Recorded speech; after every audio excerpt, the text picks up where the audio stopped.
মাননীয় প্রধানমন্ত্রী তারেক জিয়া দেশের আইন শৃঙ্খলা রক্ষায় দিনরাত কাজ করে যাওয়া আমাদের পুলিশ ভাইদের জীবনযাত্রার মান উন্নয়নে এবং তাদের বর্তমান বেতন কাঠামো পর্যালোচনার মাধ্যমে বেতন বাড়ানোর দাবি প্রতিবেদক বাইজিৎ।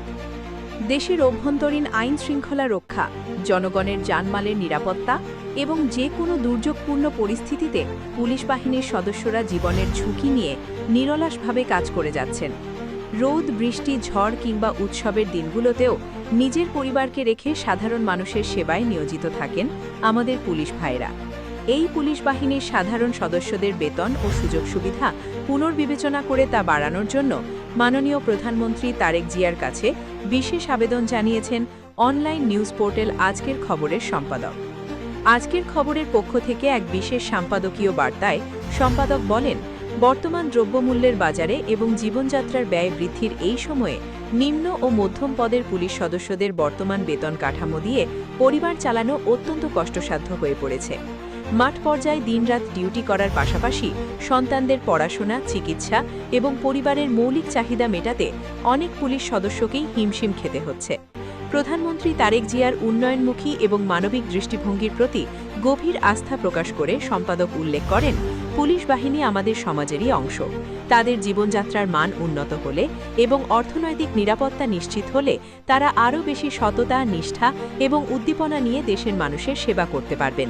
দুর্নীতির পথ চিরতরে বন্ধ করতে এবং মাঠ পর্যায়ের পুলিশ সদস্যদের মনোবল চাঙ্গা রাখতে তাদের বেতন ভাতা বাড়ানো এখন সময়ের দাবি।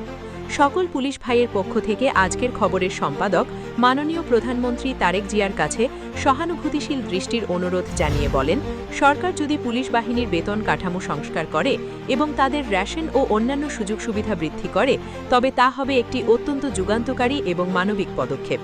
দেশের সকল সাধারণ পুলিশ সদস্য ও তাদের পরিবার প্রধানমন্ত্রীর কাছ থেকে এ বিষয়ে একটি ইতিবাচক ঘোষণার অপেক্ষায় প্রহর গুনছেন। শুধু একটাই কারণ যে পুলিশকে প্রশ্নবিদ্ধ করার কারণে এবং কিছু থানা ক্ষতিগ্রস্ত হওয়ার কারণে পুলিশরা অবরুদ্ধ হয়েছিল। প্রত্যেকটা থানায় গেট বন্ধ ছিল সেই সময়। সেই দৃষ্টিকোণ দিয়ে আমি আপনাদেরকে বলছি যে পুলিশ যে ডিপার্টমেন্টটা, এটা একটা খুব গুরুত্বপূর্ণ ডিপার্টমেন্ট, যেটা আপনি জনসেবাও বলতে পারেন, আইনের রক্ষক, আইনের বিধান বলতে পারেন। আর আমি তো আসলে আপনারাই ভালো করে বলতে পারবেন যে আসলে আমার কথাটাই স্পষ্ট হয় না, অনেক সময় বলে, আর মূর্খ মানুষ আমি, অনেকে বলে। তা আমি ওই শিক্ষিত হতে চাই না, যেই শিক্ষায় শুধু ভুল এবং মানুষকে প্রশ্নবিদ্ধ করে। ওই শিক্ষার ওই সার্টিফিকেটের আমি দাম দিই না। কেননা আমি যেটা করব সেটা যদি আপনার অপছন্দ হয়, দেখার দরকার নেই। আপনারা দেখবেন, বাজে বাজে কমেন্ট করবেন, এটা আপনার জন্য খারাপ হবে। কিংবা যে একটা ভালো কাজ করবে বিনা আপনাদের কোনো নিয়ে না এবং নিজের অর্থায়ন দিয়ে অনেক কিছু করে যারা, তাদেরকে আপনারা প্রশ্নবিদ্ধ করবেন, তাহলে তো সেই লোকটা আর করবে না, এই ধরনের কাজ আর করা উচিত না, করবেও না। যার জন্যে আমি মাননীয় তারেক সাহেবকে বলতে চাচ্ছি, ওনার আম্মা আমার খুব একটা প্রিয় ব্যক্তি ছিল এবং প্রিয় নেত্রী ছিল, যে কখনোই অন্যায়ের কাছে মাথা নত করেনি।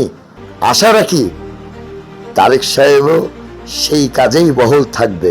কখনো অন্যায়ের প্রতি আমাদের নেত্রী বেগম খালেদা জিয়া মাথা নত করেনি, আপনিও নত করবেন না, এটা আমাদের বিশ্বাস।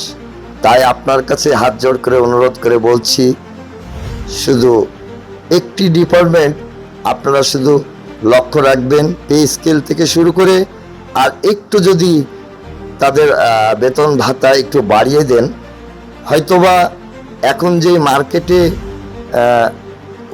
একটা জিনিসের মূল্যায়ন আগের মতো আর নাই, মূল্য আগের মতো নাই। যে পণ্যটা কিনতে যাবে সেই পণ্যটার দাম 10 টাকা, 20 টাকা, 50 টাকারও অতিরিক্ত হয়েছে।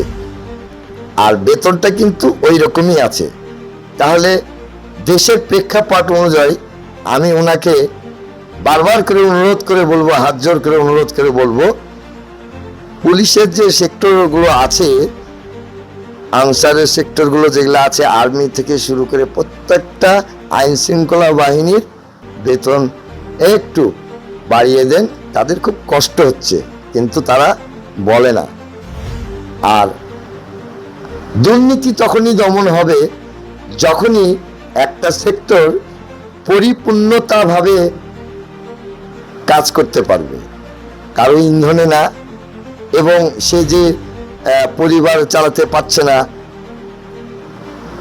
কিংবা অক্ষমতা ওখানে আছে, সেই সেক্টর কোনোদিনই ভালো কিছু রেজাল্ট আনতে পারবে না।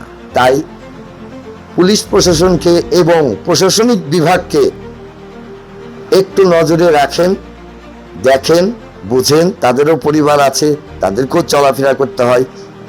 সেই আগের স্কেলেই কিংবা আগেরই সে বেতন ভাতা একই রকম থাকে, কিন্তু আজকের প্রেক্ষাপট অনুযায়ী আমি বলছি, কেন বেতনটা বাড়াবেন?